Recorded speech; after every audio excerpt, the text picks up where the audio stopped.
ससुराल में काम आएगा।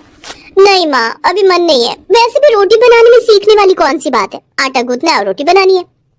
अरे बेटी, रोटी को बेलना ही तो असली काम है। रोटी गोल होनी चाहिए, नहीं तो ससुराल में मान सम्मान नहीं रहेगा तेरा। हो जाएगा माँ, मैं गोल रोटी ही बना लूंगी, आप चिंता मत कीजिए। ये बोलकर अनु सो गई। उसका असली नाम अनुपमा है। प्यार से उसे सब लोग अनु कहकर पुकारते हैं। अनु का किसी भी काम में मन नहीं लगता है। वो कॉलेज जाती है लेकिन क्लास नहीं करती, यहाँ वहाँ गप्पे लड़ाती रहती है। कॉलेज के लड़के उसके पीठ पीछे उसे गवार कहकर पुकारते हैं। ये अनु कितनी गवार है, उसे कुछ भी नहीं पता। गवार है तो क्या हुआ, सुंदर कितनी है वो। आजकल कौन कौन देखता है भाई, वो इतनी सुंदर है कि किसी सरकारी नौकरी वाले लड़के से उसकी शादी हो जाएगी। सच में अनु सुंदर तो बहुत है, इसीलिए उसे अपनी सुंदरता का घमंड भी है। अनु अक्सर कहती है, मैं किसी ऐरे गहरे नथु खैरे से शादी नहीं करूंगी, मुझे तो सिर्फ सरकारी नौकरी वाला लड़का चाहिए। कॉलेज खत्म हो गया और अनु कॉलेज में फेल हो गई। उसके पिता ने कहा, बहुत हो गई पढ़ाई, अब तुम शादी कर लो अनु, वैसे भी पढ़ाई लिखाई में तुम्हारा मन नहीं है। ठीक है पापा, आप मेरे लिए सरकारी नौकरी वाला लड़का ढूंढ कर लाइए, मैं शादी कर लूंगी। अनु के पापा अनु के लिए लड़का ढूंढने लगे। अनु सुंदर थी, इसलिए उन्हें ज्यादा मेहनत करने की जरूरत नहीं पड़ी। अनु के लिए एक के बाद एक लड़कों के रिश्ते आने लगे। अनु ने एक अमीर सरकारी नौकरी वाले लड़के को चुन लिया। उस लड़के का नाम अनिमेश था। कुछ ही दिनों के अंदर अनिमेश और अनु की शादी हो गई। अनु ससुराल चली गई। उसने सोचा, अमीर घर में आ गई हूँ, अब तो पैर पर पैर रखकर आराम से जिंदगी बिताऊंगी। लेकिन उसके सपनों पर पानी फिर गया। उसकी सास मालती ने कहा, बहू तुम्हें खाना बनाना आता है ना? ये सुनकर अनु ने अपने ही मन में सोचा, मुझे तो बस चावल उबालना आता है और 2-3 सब्जियां भी बना लेती हूँ, लेकिन ये सब सासू माँ को नहीं बोल सकती। अनु ने अपनी सास से कहा, हाँ माँ जी, मुझे सब कुछ आता है, खासकर चावल बनाना। मैं इतने अच्छे चावल बनाती हूँ ना। अरे नहीं नहीं, हम चावल नहीं खाते, हमें शुगर की प्रॉब्लम है, हम सिर्फ रोटी खाते हैं। रोटी? हाँ हाँ, अच्छी बात है, रोटी खानी भी चाहिए। हम सभी को रोटी खाना बहुत पसंद है, गोल गोल रोटी। तुम्हें गोल रोटी बनानी आती है ना?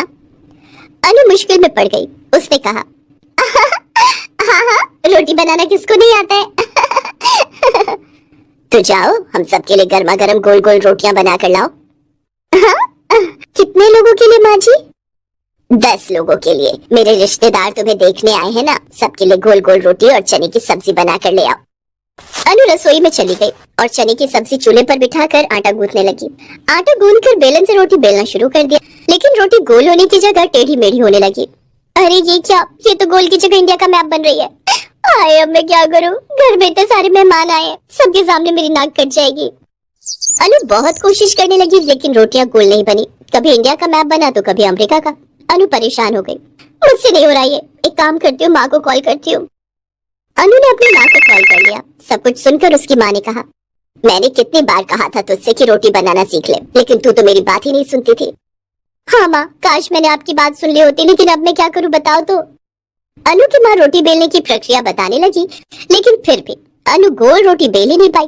उधर मालती चिल्लाने लगी, बहू कहाँ रह गई तुम? रोटी सब्जी हुई कि नहीं? हाँ माँ जी, हो गई है। अनु ने चने की सब्जी और रोटियां लाकर सबके सामने रख दिया। रोटियां देखकर सब लोग गले फाड़ फाड़ कर हंसने लगे। ये रोटी है। ऐसी रोटी तो मैं बचपन में बेलती थी, बहू को रोटी बनानी नहीं आती। ये कैसी बहू लाई है मालती, गोल रोटी ही नहीं बना सकती, घर कैसे संभालेगी? सबके सामने अनु की बहुत बेइज्जती हुई। सब लोग खाना खाकर चले गए। तब मालती ने अनु को बहुत डांटा। डांट खाकर अनु रोती हुई अपने कमरे में चली गई। वहाँ उसका पति अनिमेश भी उसे उल्टा सीधा सुनाने लगा।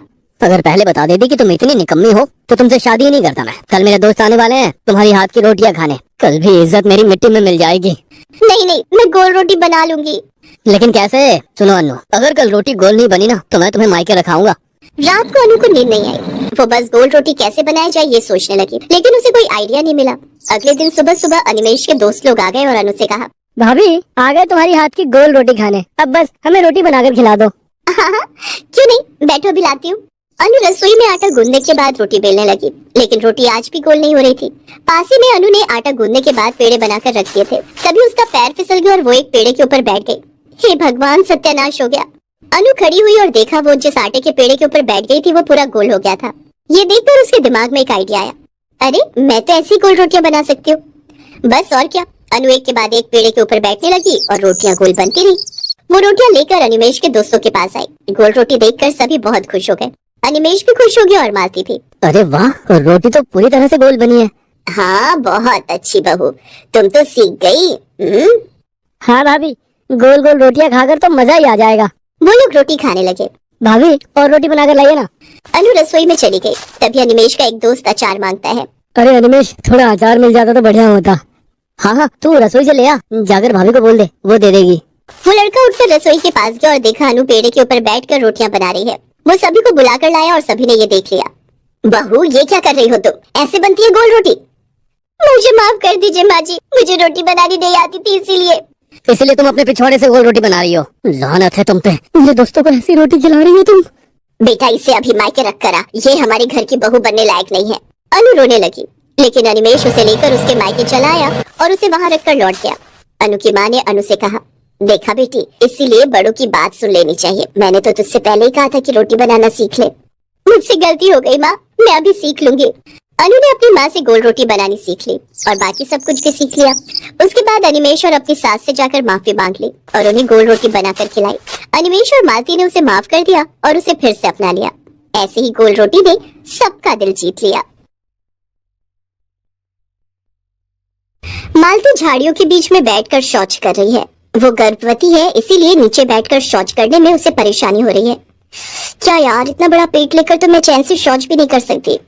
क्या मुसीबत है। शौच करने के बाद मालती बहुत मुश्किल से खड़ी होती है। अरे बाप रे, खड़े होने में जान निकल गई। हे भगवान, बाकी 5 महीने मेरा क्या होगा। मालती घर गई।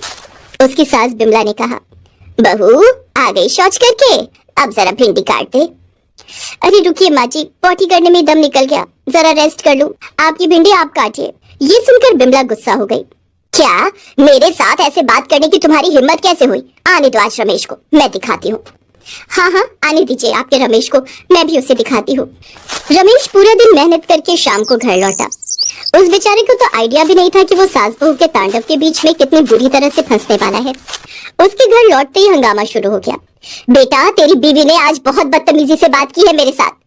तो आपने कौन से अच्छे से बात की है माँ जी?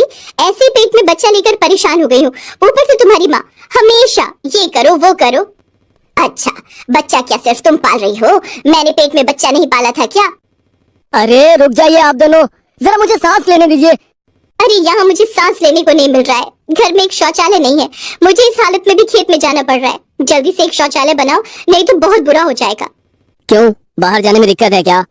बैठने और उठने में परेशानी हो रही है। ठीक है, मैं देखता हूँ। रमेश ने मालती की बात मान ली। अगले दिन मालती सुबह सुबह शौच के लिए खेत में जा ही रही थी कि तभी उसके साथ रास्ते में मंजू की मुलाकात हो गई। मंजू इसी गांव की एक अमीर परिवार की बहू है। मंजू ने कहा, अरे मालती, इस हालत में कहाँ जा रही हो? ओ जी, शौच करने जा रही हूँ। इस हालत में भी खेत में उठने बैठने में परेशानी नहीं होती है क्या? होती तो है, लेकिन क्या करें। अरे मेरे घर चलो, हमने कमोड लगवाया है। कमोड? वो क्या चीज है? अरे चलो तो। मंजू के साथ मालती उसके घर गई और बाथरूम में घुसकर मालती चौंक गई। उसने जिंदगी में पहली बार कमोड देखा था। अरे ये तो बिल्कुल चेयर के जैसा है। हाँ, इस पर बैठकर तुम आराम से कर सकती हो, करके देखो। मंजू चली गई। मालती बाथरूम का दरवाजा लगाकर कमोड पर बैठ गई और उसे बहुत मजा आने लगा। इसे कहते हैं जिंदगी। आज पहली बार शौच करके इतना मजा आ रहा है, मुझे भी यही चाहिए। मालती को बहुत मजा आया। वो घर गई और रमेश से कहा, देखिए जी, मुझे कमोड वाला बाथरूम चाहिए। कमोड क्या होता है? वो चेयर के जैसा होता है, उस पर बैठकर हम कर सकते हैं। ये सुनकर बिमला बहुत गुस्सा हो गई। छी छी छी छी बहू, तुम में लाज शर्म नाम की कोई चीज है कि नहीं? इस घर को अपवित्र करोगी क्या? अच्छा, और घर की बहू खुले में शौच करने जा रही है, इसमें घर अपवित्र नहीं होता? नहीं होता है, क्योंकि यही परंपरा है। देखिए माँ जी, मैं पेट से हूँ, कमोड पर बैठने में मुझे आसानी होती है। मुझे कमोड ही चाहिए। नहीं, इस घर में कमोड नहीं आएगा। दोनों में फिर से झगड़ा शुरू हो गया। ओहो, चुप रहो तुम दोनों, मुझे शांति से काम पर जाने दो, लौट के देखता हूँ। रमेश काम पर चला गया। मालती ने मन ही मन सोचा, ये बूढ़ी औरत मुझे घर में कमोड नहीं लाने देगी, मुझे ही कुछ करना पड़ेगा। रात को चुपके से मालती उठी और बिमला के कमरे से उसकी चेयर बाहर लाई। अब मैं इसके बीच में छेद कर दूंगी। मालती ने चेयर के बीच में छेद कर दिया और सुबह चेयर उठाकर खेत में चली गई। वो चेयर पर बैठ गई और उस छेद से शौच करने लगी। आहा, कितना मजा आ रहा है। उसी वक्त वहाँ से एक बूढ़ा आदमी जा रहा था। उसने ये देख लिया। अरे बाप रे, चेयर पर बैठकर शौच कर रही है। हाँ, आपको क्या? मैं जिसमें मर्जी बैठकर पॉटी करूंगी, मेरी मर्जी। ये सुनकर वो बूढ़ा आदमी वहाँ से भाग गया। पूरे गांव में ये बात फैल गई। शौच करने के बाद मालती चेयर लेकर घर लौटी। उसने देखा बिमला घर के बाहर गुस्से से लाल होकर खड़ी हुई है। क्या बात है माँ जी, आपके गाल टमाटर के जैसे लाल क्यों हो गए? मेरे साथ मजाक मत करो बहू, मेरा चेयर लेकर तुम शौच करने गई थी। हाँ, आपने कमोड लाने से मना कर दिया, इसीलिए मैं चेयर लेकर ही चली गई। आपको वापस चाहिए चेयर? ये लीजिए। बिमला दूर हट गई।